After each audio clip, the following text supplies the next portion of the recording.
Bonjour à tous, je suis ravi de vous retrouver pour une nouvelle vidéo. D'habitude, on parle beaucoup de PEA sur cette chaîne avec des actions françaises et européennes. Mais aujourd'hui, on va s'intéresser plus particulièrement au CTO, au compte titre.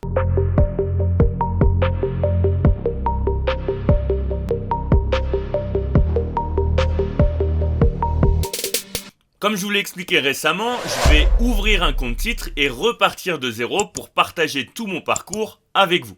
Et aujourd'hui, on va analyser quelques actions qui pourraient m'intéresser et des actions que vous m'avez proposées. Mais avant ça, on va parler très rapidement de PEA parce que je viens tout juste de vendre mes actions Danone, la totalité de mon bag, parce que je juge qu'on a atteint des niveaux suffisamment élevés personnellement pour vendre. Et je pense qu'on pourrait à terme subir une correction. Donc voilà, j'ai vendu autour des 62 sur la résistance des 62, un chouille en dessous.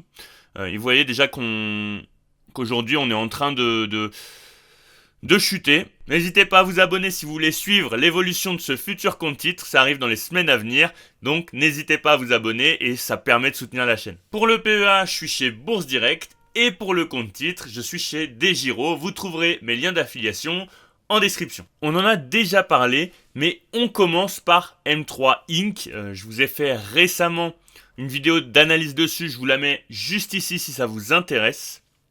Parce qu'on a quand même quelques news vis-à-vis de l'entreprise. Donc déjà, la dernière fois, je vous avais dit qu'il faudrait s'intéresser un petit peu aux actualités vis-à-vis de l'entreprise parce qu'elle était très largement sous-évaluée et qu'il devait quand même y avoir une raison sous-jacente. Donc là, j'ai été chercher un petit peu et on voit déjà qu'il y a des résultats qui sont inférieurs aux attentes du marché, ce qui contribue finalement à la sanction de l'entreprise en bourse, donc les investisseurs ne sont pas confiants vis-à-vis des résultats, même s'il y a quand même une amélioration du point de vue des ventes. On voit aussi qu'il y a une OPA qui est proposée par M3 sur une autre entreprise qui s'appelle Benefit One, qui est une plateforme de soins de santé. Et en l'occurrence, on voit que cette offre elle a été concurrencée par une autre entreprise, et donc M3 fait une nouvelle offre finalement. Et on n'a pas encore d'infos si ça va aboutir ou pas, mais c'est des éléments qui sont quand même à prendre en compte.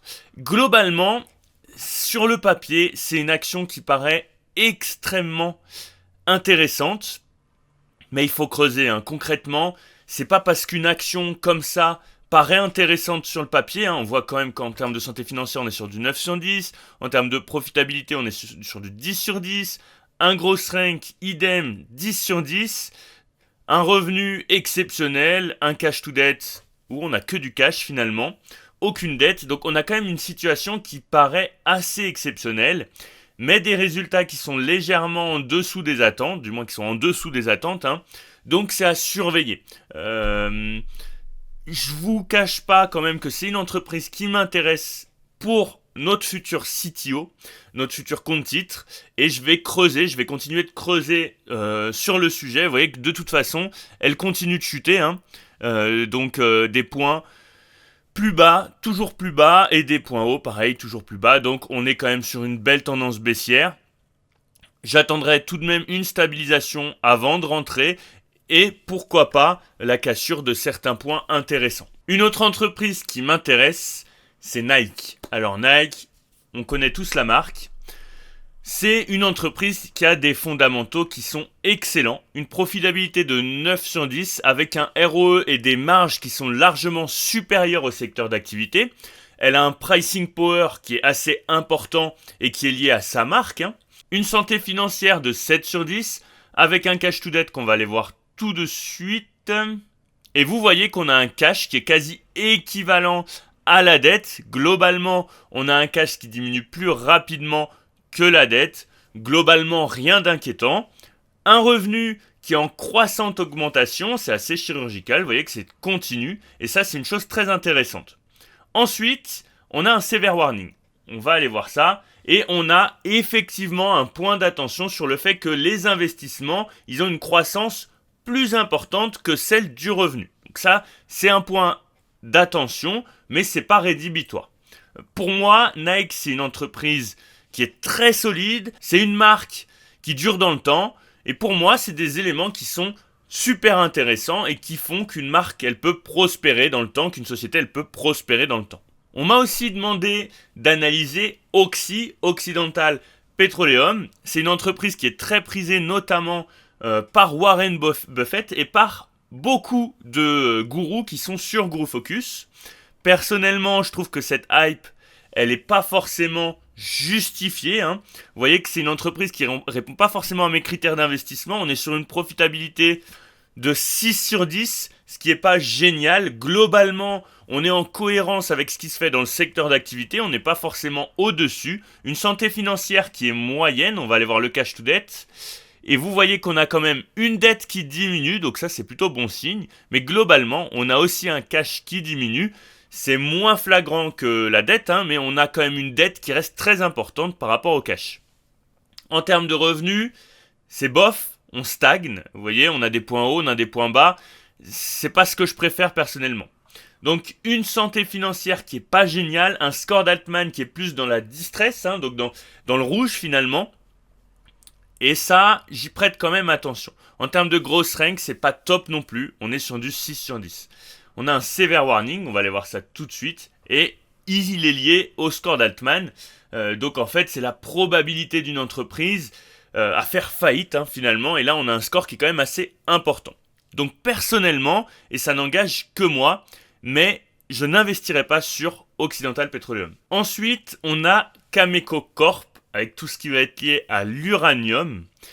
Et à l'heure actuelle, même si vous voyez que le cours de l'action a explosé, hein, c'est évidemment lié au fait que le nucléaire, c'est quelque chose qui marche en ce moment. Ça a été longtemps décrié, mais en ce moment, ça marche. Et donc, on m'a pas mal demandé d'analyser des actions liées à l'uranium. Actuellement, pour moi, je trouve qu'on n'est pas sur une situation fondamentale qui est bonne vis-à-vis de Cameco Corp. On a une profitabilité de 5 sur 10 qui est moyenne par rapport au secteur d'activité, hein, quand on regarde le ROE et les marges. On a une santé financière qui est plutôt correcte, hein, globalement, même si vous voyez qu'on a vécu un switch assez important, il y a eu beaucoup d'investissements, donc je ne vais pas critiquer ça, hein, mais vous voyez qu'on a quand même un cash qui a énormément diminué pour une dette qui a beaucoup augmenté, parce que en ce moment, c'est un narratif qui est propice finalement aux investissements dans le nucléaire. En termes de revenus, c'est moyen, hein. Vous voyez qu'on est quand même sur une pente qui est plutôt descendante depuis 2012. Ensuite, en termes de gross rank, on est sur du 7 sur 10. Pour ce genre d'action, personnellement, j'aurais plus attendu un 10 sur 10, hein, parce qu'on est quand même sur une énergie qui est porteuse dans le temps, hein, avec l'augmentation de la population, etc., etc. Donc c'est moyen, hein, globalement. On a un severe warning qui est lié aux marges. Donc généralement, ça pardonne pas. C'est tout de suite sanctionné en bourse. On va voir, hein, je pense qu'il y a quand même une chute, voilà, hein, vous le voyez. On avait atteint quand même un ATH assez important avec une surévaluation qui est assez énorme. Vous voyez qu'on a atteint quand même des zones qu'on voit rarement finalement en termes de GF value.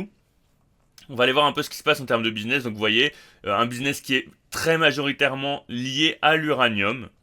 Globalement, c'est pas une entreprise qui répond à mes critères d'investissement. Donc personnellement, j'investirai pas sur Cameco Corp.